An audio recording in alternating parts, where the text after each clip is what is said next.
पूजा जी, firstly heartiest congratulations, क्योंकि आपने जब एंटर किया था आपने कहा था कि इंडस्ट्री के लोगों ने कहा था कि आपके स्टैंडर्ड का ये शो नहीं, लेकिन आपने इस शो में आके चार चांद लगा दिए, स्टैंडर्ड काफी हाई कर दिया है। Thank you very much. वो बहुत बड़ा कॉम्प्लीमेंट है, मगर मैं बेवकूफ़ होंगी अगर मैं समझूंगी कि मैंने बियॉन्ड द पॉइंट इस शो का स्टैंडर्ड हाई कर दिया। आई थिंक कि शो जो मैंने एक्सपीरियंस किया है अंदर घर में जाके, ये शो का फॉर्मेट या ये शो आपको ना ही जलील करता है ना ही आपके स्टैंडर्ड्स को लोअर करते हैं। आप खुद जलील होते हो या आप खुद एक ऊंची आसमान तक आपका एक उड़ान होता है। डिपेंड करता है कि आप कैसे ये गेम और इस मंच पे आके बिहेव करना चाहते हैं। और ये स्क्रिप्टेड शो बिल्कुल नहीं है और मेरा फ़ोन नहीं था। ये एल्विन हाँ, ये एल्विश और मेरे बीच में एक जोक था, क्योंकि हमारा सेंस ऑफ ह्यूमर जो है थोड़ा मैच करता है, दोनों का एक थोड़ा डार्क सेंस ऑफ ह्यूमर है।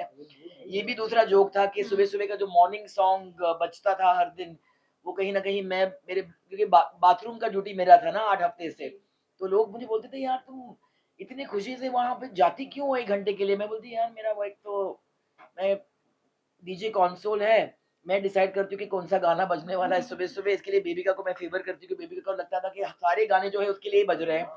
एंड एल्विश सेड कि आपका सैटेलाइट फोन होगा वहां पे, तो वो एक जोक था।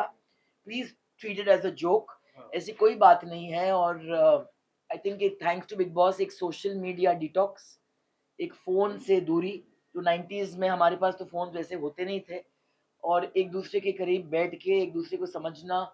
आई थिंक आज के दौर में इंटरनेट कनेक्टिविटी तो सबकी हो गई है, मगर खुद के पर्सनल कनेक्शन हम भूल गए हैं।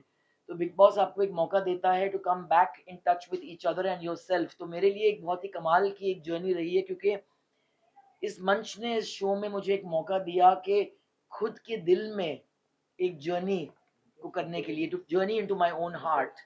एंड हाँ, मैं उस एरा की हूँ, उस लाइन की हूँ जहाँ पे हम फिल्म वाले को लगता है कि एक तो रियलिटी शोज हम देखते हैं मगर उसमें हम पार्टिसिपेट नहीं करते हैं, क्योंकि जैसे आप लोग जब भी आते हैं और हमारे इंटरव्यूज लेते हैं, हम कितना भी अ, बेबाक बातें करें या कितना भी खुलकर आपसे बातें करें, एक हद के बाद हम आपको नहीं एंट्री देते हैं। मगर बिग बॉस के घर में आप छुप नहीं सकते हैं। 200 प्लस कैमरास, बिना इमोशनल मेकअप, बिना फिजिकल मेकअप के साथ मैं इस घर में आई। जब मैं गई थी, मेरा कोई प्रीकंसीव नोशन नहीं था, जहन या दिल में कोई स्क्रिप्ट नहीं था। मुझे पता था कि सफ़र इतना आसान होगा नहीं, क्योंकि मैं एक सिंगल औरत हूँ, मैं अकेली रहती हूँ। 12-15 लोगों के साथ सडनली एक घर में आप 8 हफ्ते या 6 हफ्ते गुजार रहे हैं। उस टाइम पे तो पता नहीं था कि 8 हफ्ते होने वाले हैं। अ, उसको लेकर मैं थोड़ी नर्वस थी। मगर जब भी मैंने अपने आप को सवाल पूछा शुरुआत में कि मैं ये शो करके मैं व्हाट विल आई लूज़? जवाब था एवरीथिंग। तो आई थिंक जब भी ऐसी सिचुएशन आती है कि आप इधर सब कुछ खो देंगे या सब कुछ पा लेंगे, तो उस चीज़ को आपको डेफिनेटली एक्सपीरियंस करनी चाहिए।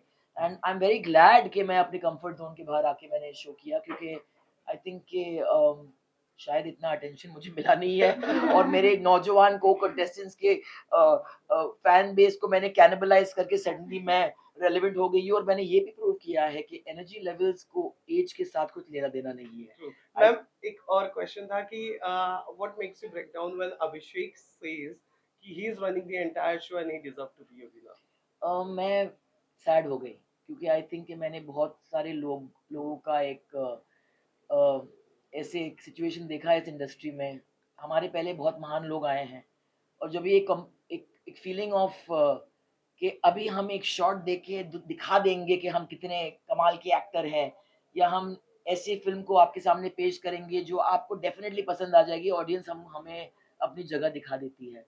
बहुत बार ऐसे ऐसे सिचुएशंस आए हैं जब ये इंडस्ट्री ने कहा है कि ये फिल्म तो 100% हिट होगी, मगर ऑडियंसेस ने उस फिल्म को रिजेक्ट कर दी। और बहुत सारे ऐसे फिल्म्स आए हैं जो इंडस्ट्री वालों ने कहा कि ये तो चलेगी ही नहीं, और ऑडियंसेस ने उस फिल्म को स्वीकार की करके बहुत बड़ा हिट बनाया है। तो आई थिंक कि ओवर कॉन्फिडेंस जो है, कहीं ना कहीं हम सबको एक रियलिटी चेक इवेंचुअली दे देती है। तो मैं बहुत ही डिसअपॉइंटेड हो गई, क्योंकि मुझे बहुत ही फेथ था कि अभिषेक जो है उसके अंदर काबिलियत थी कि वो बिग बॉस का ट्रॉफी घर ले जाएगा, और इसलिए मैंने बहुत सारे टाइम्स को I also supported him. In fact लोगों ने मुझे कहा कि वो जो एक नॉमिनेशन में जो भी वो एक गोल्डन एप्पल देना पड़ा, लोगों ने मुझे पूछा कि आपने अभिषेक को क्यों दिया, आपने बेबिका को क्यों नहीं दिया।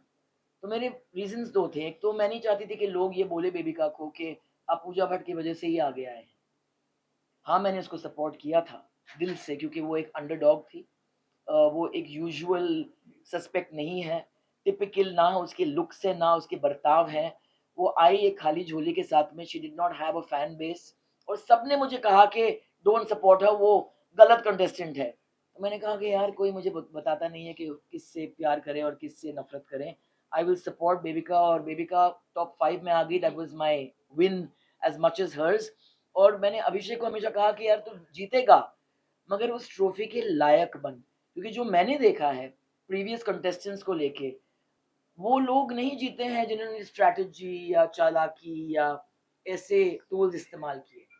वो लोग जीते हैं जिन्होंने दिल से इस जर्नी को आजमाया, इस जर्नी को एंजॉय किया। एंड आई थिंक कहीं ना कहीं अभिषेक में एक बर्डन आ गई जीतने की, and he stop enjoying the journey. मगर जब भी वो एपिसोड एयर हुआ था, उसके अंदर एक चेंज आया डेफिनेटली, और उसने वो एक जीत का बर्डन ना अपने शोल्डर्स से उठा के फेंक दिया था, एंड देन ही रिलैक्स्ड। तो अभिषेक बहुत अच्छा लड़का है, he is a good boy. And मुझे तो ग्रेटेस्ट कॉम्प्लीमेंट उससे मिली जब भी उसने मुझे एक बार कहा शाम को कि थैंक यू वेरी मच। मैंने कभी आप जैसे पर्सनालिटी को इतने करीब से शायद जाना नहीं। मैं आपको मिला, फिर भट्ट साहब को मिला, एंड आप दोनों के अंदर एक ऑरा है, और मैं चाहूंगा कि एक दिन मैं भी ऐसे ऑरा को डेवलप करूंगा। तो मैंने कहा कि यार you give me the greatest compliment. I think next day मैंने उसको थैंक यू भी कहा था on camera. I was very moved with his generosity. But हाँ, मैंने खुद ही एक्सपीरियंस किया है कि ओवर कॉन्फिडेंस ने मुझे ठाड़ करके मेरे मुंह पे गिराया, और जब भी मैं अनश्योर थी, जब मैंने अपने वल्नरेबिलिटीज को दुनिया के सामने पेश किया, दुनिया ने मुझे बहुत जेनरसली स्वीकार किया। मैम, क्या- डू यू फील कि अभिषेक को एक रियलिटी चेक मिली है, एल्विश विनर बन गए हैं? बिकॉज वो हमेशा बोलते थे वाइल्ड कार्ड कभी भी विनर नहीं बन सकता। नहीं, मैं तो यही कह सकती हूँ कि ये वाइल्ड कार्ड विनर नहीं बन सकता है, ये मिथ ये सीजन के साथ तो कम्प्लीटली मिट गया है। एक अंडरडॉग बेबी का जैसे टॉप 5 में नहीं आ सकती है, वो भी मिथ टूट गया है या वाइप आउट हो गया है। और एक 51 ईयर ओल्ड टॉप 5 में भी थी, और वो आई इस घर में एक ओपन दिल के साथ, मगर वो निकल रही है with her head held high, overflowing heart. मैंने बहुत गहरे रिश्ते बनाए बिग बॉस के घर में भी। लोग बोलते हैं कि बिग बॉस में घर में आप रिश्ते नहीं बना सकते। कई लोगों ने कहा कि यहाँ यहाँ इस सीजन में इंसानियत थोड़ी ज्यादा है। आई थिंक इस दुनिया को इंसानियत, प्यार, शिद्दत, इज्जत की ज़रूरत है। एंड आई थिंक ये मंच जो है, ये प्लेटफॉर्म जो है, ये शो जो है, ऐसा शो नहीं है जो आप एक दूसरे को against each other, it does not turn people against each other, वो हम खुद करते हैं। तो आई थिंक हमें हमें हमेशा बोला गया कि अच्छा मत बनो, सच्चा बनो। और सच्चा बनने का मतलब ये नहीं है कि आप दूसरे के फॉल्ट्स निकालें और खुद के फॉल्ट्स नहीं देखें।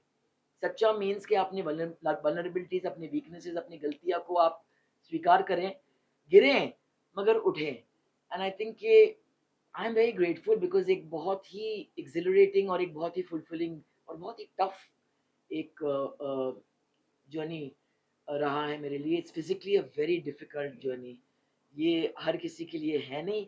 और ख़ास तौर के मैं अपने कंटेम्प्रेरीज को बोलना चाहूँगी कि आइए, ज़िंदगी को थोड़ा करीब से देखिए, उसे चखिए, क्योंकि हम एक फिक्शन की दुनिया से आते हैं जहाँ पे हमें कोई डायलॉग्स लिख के देता है, लाइटिंग होती है, मेकअप, हेयर के पीछे हम छिपते हैं, वो सारे मास्क को उतारिए। एंड अगर आपकी जेन्युइनली एक पर्सनालिटी है, अगर आपकी ओपिनियंस एक सही सच्चे जगह से आ रही है, लोग आपको इनिशियली रिजेक्ट करेंगे मगर फाइनली आपकी बात वो समझ लेंगे और आपकी बात को आजमाएंगे।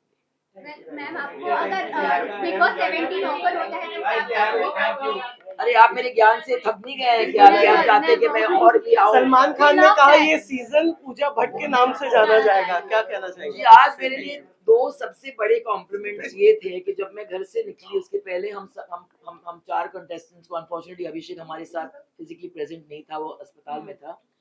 मगर हमारे घर वालों के वीडियोस दिखाए गए और मेरे पिताजी ने कहा कि Puja I am very proud of you. Sony का क्लिप देख के मैं बहुत मूव हो गई, विक्रम, मेरे दोस्त दीपक, मगर जब बिग बॉस ने कहा कि Puja not only is your father proud of you मगर Bigg Boss is also proud of you, वो मेरे लिए सबसे बड़ा कॉम्प्लीमेंट था। और बाहर जब भी मैं आई, सलमान ने जेन्युइनली दिल से कहा कि this will be known as the season of Pooja Bhatt.